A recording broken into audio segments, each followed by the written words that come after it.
Como anunciábamos, está con nosotros Rafael Salazar, el ingeniero administrador de la empresa de generación hidroeléctrica de República Dominicana. Estará conversando con nosotros en Despierta RD. Bienvenido, buenos días, ingeniero. Buen día, Cristian y Gilbert y Ingeniero, bienvenido. a la joven Bueno. Sí, Bienvenido. De inmediato vamos a hablar de esos proyectos en ejecución ya en este tramo final de esta gestión administrativa, porque en el futuro no sabemos qué va a pasar. Pero este último tramo de esta gestión, ¿cuáles son los proyectos en ejecución? Bueno, este año nosotros iniciamos con una carpeta de proyectos nuevos de generación diversos, porque lo que es la estrategia de EGIT varió. Ya no solamente energía hidro, nosotros estamos trabajando todos los tipos de energías renovables que podemos hacer desde una empresa pública, porque el inicio de la empresa EGIT tenía ese mandato, pero solamente se concentró en la hidro, en la generación. Sí.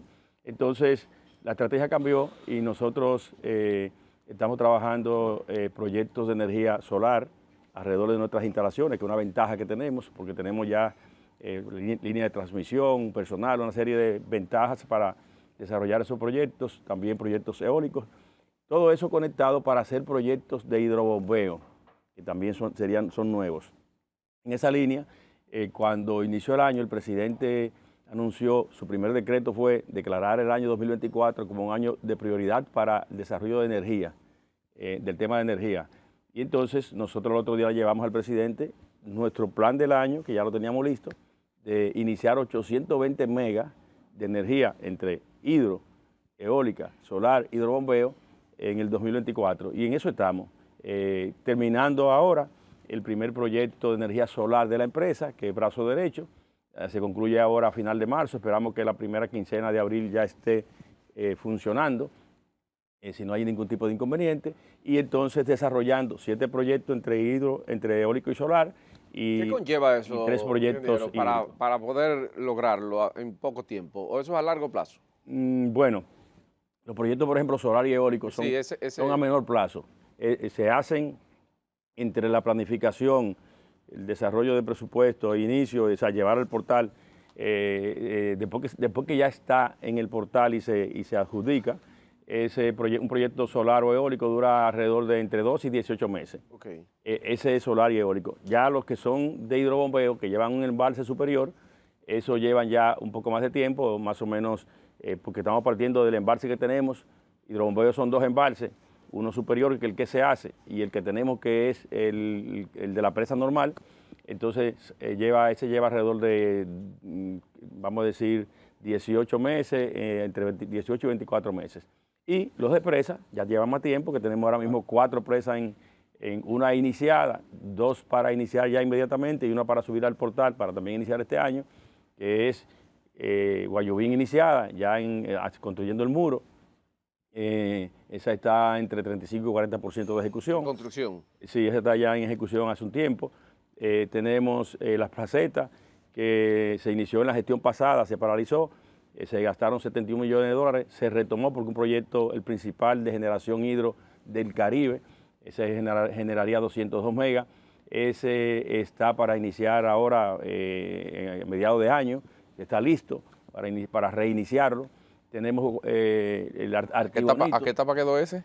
Ese quedó más o menos en ejecución alrededor de entre un 5%, 10%. En ese sí. Fue en el inicio. Sí, sí. Duró en ejecución alrededor de un año, pero no avanzó mucho.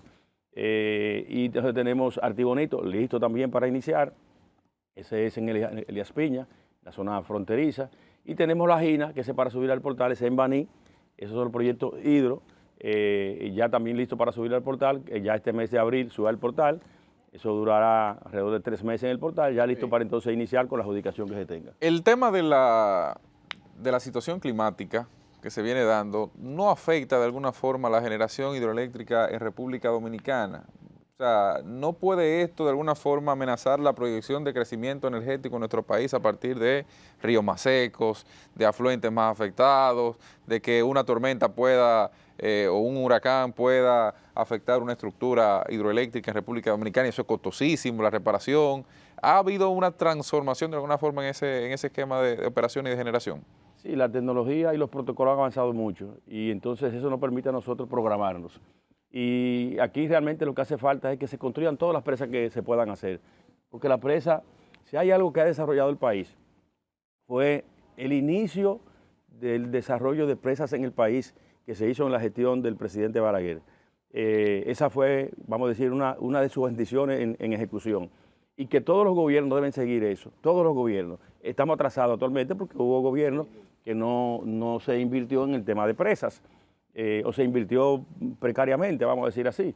Nosotros necesitamos tener un plan de presa, y de hecho hay un pacto por el agua que planifica el desarrollo de todas las presas al 2035, la primera etapa, pero eso debe continuar porque el país debe asegurar usar adecuadamente una riqueza que tenemos, que es la cordillera central, que es la principal riqueza del país. La cordillera central es la principal riqueza del país, sí, porque es una productora natural de agua. Usar esa agua, que no se vaya al mar, poderla almacenar, poderle dar uso para consumo humano, poderle dar uso para irrigación, producción de alimentos, poderle dar uso para energía y los demás usos como son deportes acuáticos, piscicultura, que son usos importantes para la población, aunque no tan impactantes en términos económicos para el país. ¿La energía? El tercero energía, primero consumo humano. Okay. Entonces, aquí hace falta que eso sea parte de la agenda nacional en que todos, no importa el partido que esté en el gobierno, se comprometa a construir todas las presas en programa, ¿verdad? Porque también por el costo que tienen que ser programadas. Pequeñas, medianas y grandes. Es una ventaja. Cuba hizo un plan de presas sin tener una cordillera como nosotros, la cordillera central, y construyó 340 presas. Y nosotros apenas tenemos en presas medianas y grandes 34. Pero dada esa prioridad, ingeniero, ¿por qué Monte Grande se detiene tanto? ¿Por qué no hemos terminado eso? Monte Grande se terminó la presa, ahora se están construyendo los canales, se van a construir los canales y la generadora. Eso ha pasado en todas las presas. ¿Y qué tiempo tardaría para estar lista? Los canales y la generadora, un término de 24 meses. ¿Qué dinero que falta? No, porque primero se construye la presa y siempre es así. Por ejemplo, Valdesia, cuando se construyó, los acueductos fue a los 10 años que se agregaron. Los canales estaban listos porque se usaron los canales viejos que estaban en la zona, se hicieron algunos anexos de canales. Siempre la construcción de presas lleva primero la construcción del muro y se puede continuar de manera, hacer continuo, seguir lo que es la generadora y lo que es los canales, pero normalmente, y los acueductos, pero normalmente se programan. Y esa ha sido la historia de toda la presa dominicana. Si tú buscas el desarrollo de Valdesia, de Tavera, que son las presas principales del país, de Higüey, de Aguacate, Valdesia a los 11, 12 años fue que le mandó agua a Santo Domingo, después de construida, y ahora mismo es el principal uso de Valdesia. Ahora mismo. Ingeniero, ayer el presidente en la semana hablaba de las alianzas público-privadas y hubo un momento donde se hablaba, se analizaba, se planteaba en el escenario que EGIT iba a pasar al sector privado, que iba a ser cedida prácticamente al sector privado. ¿Es eso cierto? ¿Eso quedó? ¿Eso fue un rumor de momento? ¿Eso fue aplazado? ¿Cuál es el estatus de esa discusión que se dio? Eso realmente fue una mala interpretación de una situación que se planteó, pero que no tenía nada de conectado con lo que es la realidad dominicana. La ley no permite que las presas, que el agua, y ahora mismo se está en la discusión de la ley de agua, pero la ley que tenemos no permite que pasen al sector privado. O sea, por ejemplo, las generadoras las hidro pueden de 5 megas hacia abajo ser del sector privado, pero nadie invierte porque de 5 megas hacia abajo en términos económicos no le conviene. Entonces, la ley no permite eso. O sea, eso fue un tema que se puso sobre la mesa en un momento dado por una mala interpretación, pero que de una vez fue aclarado. ¿La ley, ingeniero? Eso fue de una vez aclarado. ¿La ley? Bueno, sería estratégicamente sería un error grave para que haga eso para el país, porque el agua es un bien que en todos los países tiene que ser regulado por el Estado, porque el agua tiene diferentes usos. Sí. Y cuando tú permites, por ejemplo, si yo estuviera en el sector privado y me permitieran, yo con un manejo de presa, que usara el agua para lo que me conviene, yo la voy a usar para producir energía. Porque si para consumo humano no me produce el término económico, ni para irrigación no me produce el término económico, le produce a los productores. Pero ingeniero, ¿cuál es entonces, por eso tiene que haber una regulación y por eso es un bien que se maneja a través del Estado en todos los países. Ingeniero, ¿cuál es la traba que hay para que se apruebe la ley de agua? Es una discusión que viene de muchos años. Es los intereses. 20 años sí, más de 20. Pero los intereses comienzan dentro del propio Estado, de casualidad. Ahora mismo no. Porque se ha planteado que dentro del Estado, por ejemplo, hay una discusión por quién comandaría Si hay un ministerio del agua, ¿cuál empresa se va, por ejemplo? Eso se ¿Cuáles definió. instituciones se van? Que Ya eso está podría pasar cuadrado. al sector definió, privado sí. el manejo del... Eso se De hecho, definió ahora bastante es los preocupación intereses. entre la población porque se le decía que se iba a privatizar el agua y eso todavía no ha quedado No, claro. no, el agua no hay forma de privatizarla, al contrario, el agua es un bien público y está claro en el Pacto por el Agua y también en el proyecto de ley de agua que se ha discutido, que ahora hay que discutirlo con todos los sectores, porque miren qué pasa. Cuando hay un bien que se usa por diferentes vías, regularlo no puede ser ninguna de las vías que usan. Entonces el agua tiene que tener alguien, que eso es lo que es parte de la discusión y ya está definido, una autoridad del agua, no sé cómo se va a llamar, pero vamos a llamarla autoridad del agua, que va a regular el uso en diversas instituciones y empresas de todo, del manejo de agua. Y regularla es, por ejemplo, regularla cuando hay abundancia no hay problema, es cuando hay escasez. Es cuando hay escasez el tema, claro. Es Igual cuando que hay la economía. primero la ley dice que es para consumo humano. Sí. Entonces, si hay agua que no es suficiente, la prioridad es consumo humano. La segunda, irrigación. Sí. La tercera, energía. Entonces, por eso tiene que haber un ente regulador y por eso en la ley de agua que está propuesta y que tiene que ser un tema, ojalá, yo le propongo a ustedes que se apoderen de ese tema y que le den seguimiento al tema, porque el país necesita que la ley de agua sea aprobada, Por ejemplo, que sea discutida, que sea consensuada, que sea aprobada. ingeniero, por ejemplo, ahí en ese tema de la ley de agua, ¿se hará algo similar con la autoridad del agua? Vamos a ponerle ese nombre mientras tanto, ¿verdad? Lo que le buscamos el nombre. ¿Será algo similar a lo que ocurrió con el Intran y las instituciones del transporte, que muchas de ellas fueron, digamos que incorporadas al Intran para operar y terminaron convirtiéndose en departamentos o oficinas de la operación? ¿O se quedará todo así, que las corporaciones de agua como la CAS, Coravega, Coraplata, etcétera, tendrán operaciones y frente a la autoridad del agua? Lo importante en el tema de la ley de agua es que quien regule el agua no represente un interés, sino que represente el interés de todos y que pueda entonces decir, bueno, la joven Bueno tiene interés en que mañana vayamos a Santiago y Gilbert tiene interés de que no, que sea a San Juan y Cristian quiere que se vaya a San Cristóbal. Bueno, se define. No, lo que conviene es que programemos. Si decide Salazar, vamos a San Cristóbal. Entonces, que programemos y vamos a lo que conviene. Tenemos un plan de esto, bueno, conviene ir a tal sitio. Pero esa persona tendrá vínculo directamente con el Estado, será un funcionario del Estado. Tiene que ser un funcionario del Estado. Que lo designe la ley. Tiene que estar por encima del interés de las instituciones, porque es quien va a regular. Ok. Sí, Oye, pero A propósito del agua. va a tener un poder. sí, un poder de regulación, no de ejecución. Porque Ok, si entra, ahí es que o sea, ese será el tema de contrapeso, ejecución, vamos a decir. Si entra el tema de ejecución, no va a poder regular porque va a tener interés también.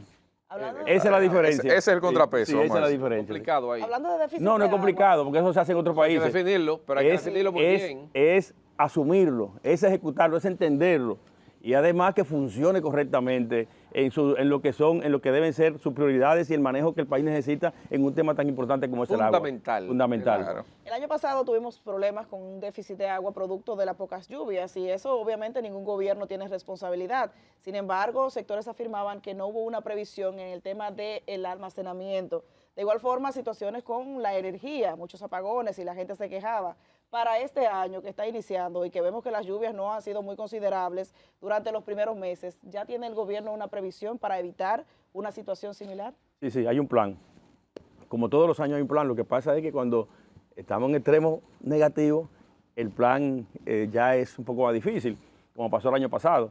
Hay un plan y entonces ahora mismo que estamos en una época donde hay poca producción de agua, pero al final de año tuvimos una buena producción de agua, en los meses de octubre, noviembre principalmente, eso nos permitió a nosotros que los embalses llegaran a un nivel y se ha ido entonces manejando de manera, regulando el agua para que el agua pueda, por ejemplo, si a nosotros nos permiten, nosotros producimos todos los días 624 megas, si nos permiten usar el agua normal, pero nosotros no, nosotros tenemos que hacer el plan que tiene el país y que tiene el gobierno y usamos para energía la que podemos usar porque se va a usar en irrigación y porque se va a usar en acueducto. Entonces, se está controlando el agua para llevar estos meses que son los meses más difíciles, diciembre, enero, febrero, marzo, que son los meses más difíciles, y ya ahora cuando comience la época de agua, esperamos que ya en abril comience a mejorar. Las de mayo se espera. Exacto, pero estamos en un buen nivel para poder tener el agua que el país necesita en términos de acueducto,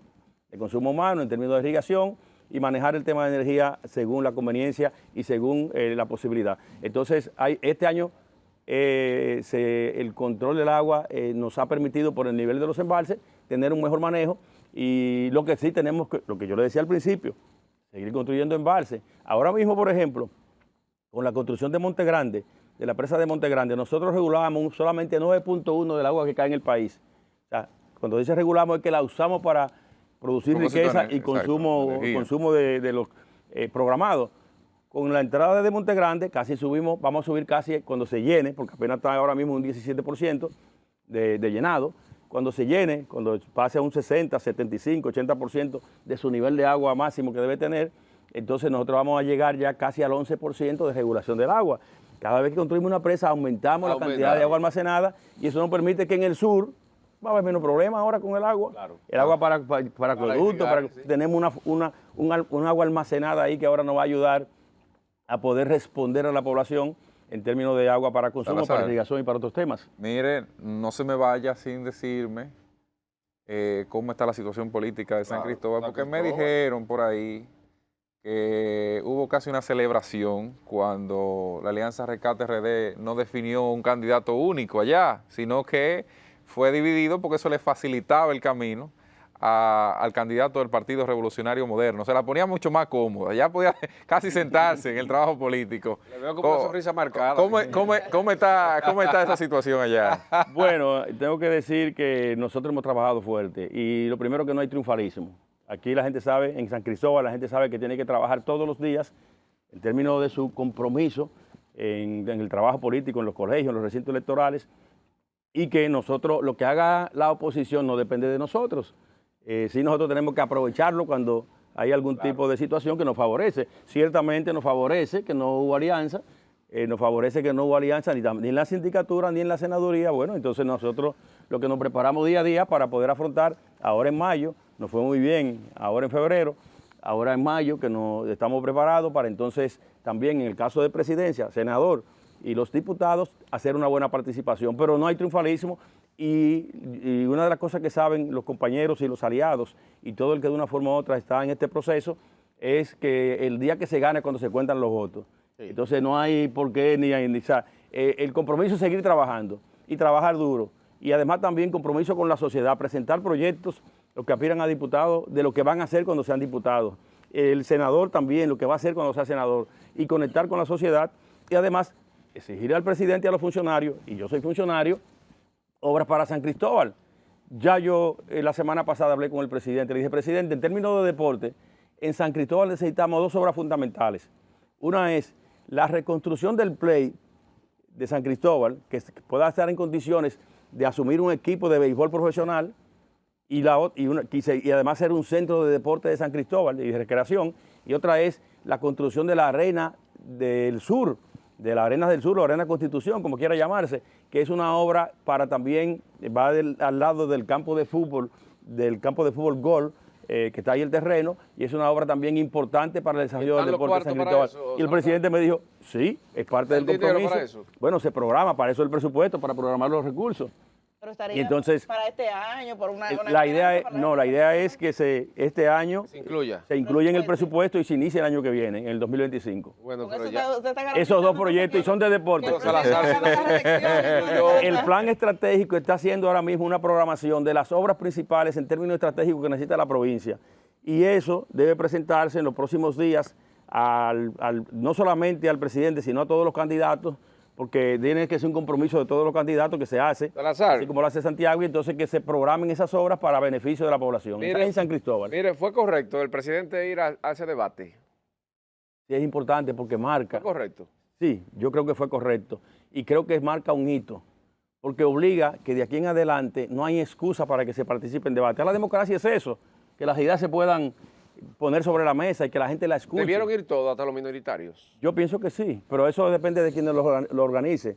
Yo pienso que hay que buscar una metodología en que todos participen, y también ver los modelos, cómo lo maneja Estados Unidos, cómo lo manejan otros países, porque también hay que ver, ¿verdad?, cómo se maneja. Nosotros somos aprendices. Sí, nosotros somos aprendices, aprendamos también entonces de los países que ya tienen historia en eso. Pero creo que es un gran paso del presidente y de la democracia, que todo el que aspire a presidente pueda ir a un debate y marcar sus ideas. Y aquí simplemente es que la gente sepa cómo usted se maneja, cuáles son sus planes, qué usted piensa y pueda ver la diferencia. ¿Ustedes no temen que Abel se coma al presidente ahí en ese debate? Bueno, Abel Martínez. cada uno expondrá y eso es lo importante y cada uno tendrá sus ideas. ¿Sí? Y la población juzgará. Entonces, Se va su gallo, como dijo Paliza. el presidente, Paliza era el presidente, mire, Paliza el era presidente de lo que fue decía que gallo. no. Aprendí Y en ha 3 años el demostrado presidente. calidad. Bastante. Y ha demostrado calidad. Y no solamente calidad con discurso, sino calidad con Aprendió compromiso. en 3 años. Sí. Es un tigre el presidente, aprendió bastante. Participación Ciudadana le solicitó al presidente de tener la semanal, ese encuentro que cada lunes se produce con los medios de comunicación por el tema de que ya estamos en la campaña con miras a las elecciones de mayo, pero todo indica que no va a ser así. Y de hecho el presidente ayer decía que sería muy lamentable que tenga que detenerse y que continuarán ahí. Fue prácticamente lo que dijo el mandatario durante la semanal. ¿Qué le parece? Bueno, ya eso depende, porque lo que la ley permite, usted puede tener la opción de evaluarlo, decir que sí, decir que no, pero lo que no está fuera del marco de la ley es un derecho.